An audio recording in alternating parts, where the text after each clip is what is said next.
Antes de começar a nossa aula prática, a gente vai ver alguns princípios do método Pilates. O primeiro deles é a respiração. A gente vai imaginar que os nossos pulmões são como se fossem duas grandes árvores com muitas folhas.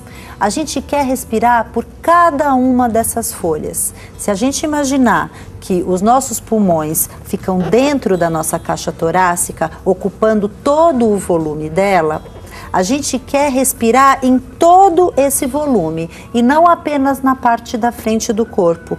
É muito comum que as pessoas façam uma respiração chamada apical, que acaba elevando muito os ombros. A gente vai procurar respirar em Pilates, movimentando as costelas, procurando respirar na parte de trás também das costelas, para que toda a caixa torácica se mobilize. A gente vai poder ver isso melhor durante a parte prática.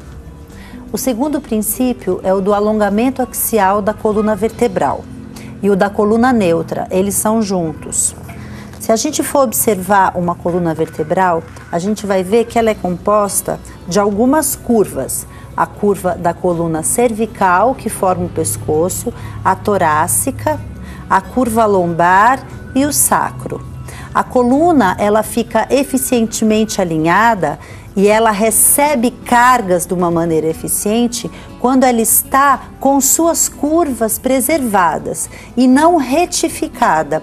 Então é importante que a gente procure no cotidiano, primeiro, sentar em cima desses ossinhos do bumbum que são os isquios. Quando a gente se senta em cima dos isquios, a nossa coluna está bem alinhada. Quando a gente se senta para trás dos isquios, a gente acaba flexionando a lombar e sobrecarregando a coluna. Então é importante que a gente mantenha a nossa coluna sempre alinhada e evite descarregar peso sobre a coluna, usando mais a mobilidade das pernas, flexionando os joelhos para pegar as coisas no chão, e a gente vai também ver isso melhor durante a nossa aula prática.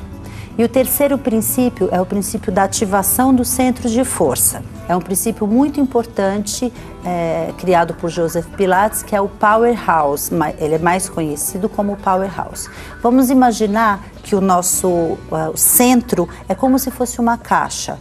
Acima, a gente vai ter o diafragma, que é o principal músculo respiratório, que ele desce, sobe, enquanto as costelas abrem e fecham como um guarda-chuva. Abaixo, dentro da bacia, a gente tem um outro diafragma, que é o diafragma pélvico. Ele forma um leito que é responsável por sustentar todo o peso dos órgãos. Todos os nossos órgãos pesam para baixo pela força da gravidade e o assoalho pélvico sustenta todo esse peso. Então a gente tem o diafragma acima, separando pulmões e coração dos intestinos, do fígado, dos outros órgãos. E em volta de todo o nosso tronco, saindo das costelas para se fixar na bacia, toda a musculatura abdominal, o transverso, os oblíquos, o reto, toda a musculatura abdominal. E atrás, a musculatura dorsal que envolve e mobiliza a coluna vertebral. Então é uma caixa. E a gente vai aprender a utilizar e acionar essa caixa durante a nossa aula prática.